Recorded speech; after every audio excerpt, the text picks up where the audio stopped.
All right, welcome to our tutorial on systems of equations using Python and computers. And I have a Google Colab notebook up here, but any Python environment should do. Just make sure if you are using your own that you install NumPy in order to follow along.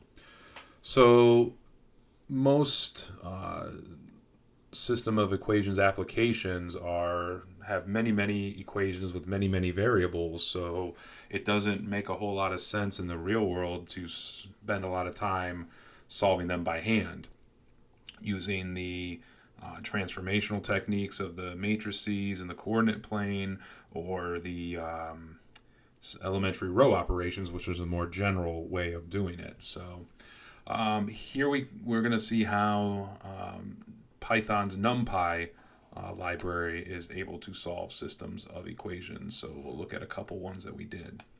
So first thing we're going to do is we're going to enter in the coefficient matrix here on the left. We'll call that matrix A. So we got numpy.matrix, and I'm going to type in the 1 and the 1. So our coefficients of x and y are 1 and 1. Then in the next equation, again, don't forget the comma after that bracket, so it knows you want to enter in another equation. We have 2 and 1. All right. And then we also want a matrix for the right-hand side, so we'll call that lowercase b. And each one is going to have to be put in a bracket. So we're not going to have two numbers in a bracket. We'll have the 1 in a bracket and the 3 in a bracket. So there are ways of doing this, a more traditional approach which involves the transpose of a matrix, but since we haven't talked about that, we won't get into it. Essentially, it just replaces your rows with the columns and the columns with the rows. But all right, now in order to actually solve this, we can use the linear algebra library within NumPy. So we'll do numpy.linalg for linear algebra .solve. And this will solve this system of equations. The first argument is going to be our coefficient matrix, which we called A, and then our second will be the right-hand side, B.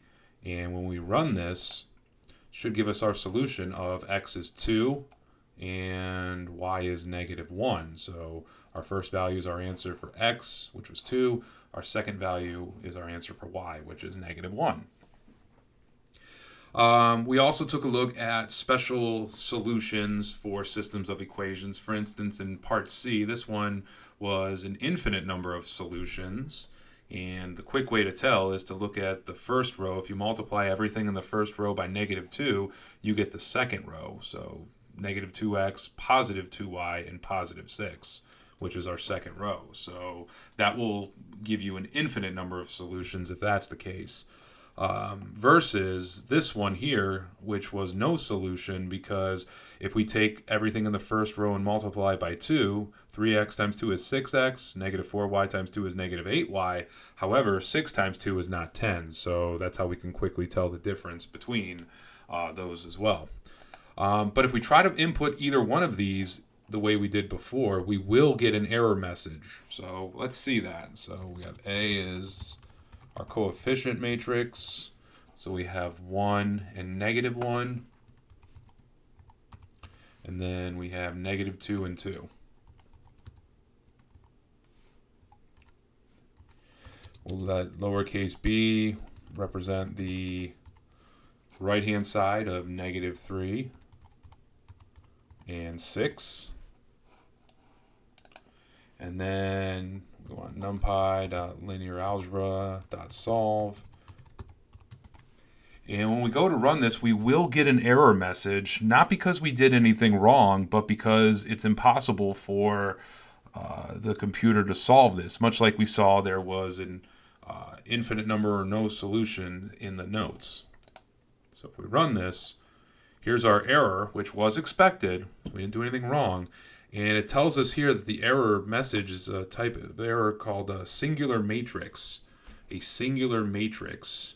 And again, if you have an infinite number of solutions or no solution to your systems of equations, then this matrix that you typed in here is what's called a singular matrix. We're not going to get into too much detail about that, but there is something called the determinant, which in this case the determinant is 0, and if your determinant is 0, then your matrix is a singular matrix, which for our purposes means you're not going to have an actual value, a single value for x and a single value for y. You either have an infinite number of solutions like you do here, or for our other one, this one would also give you the same message, but this one would be a no solution. It will not tell you you have an infinite number of solutions or you have no solution. It'll just tell you that you don't have a single solution, like the point x is 2, y is -1.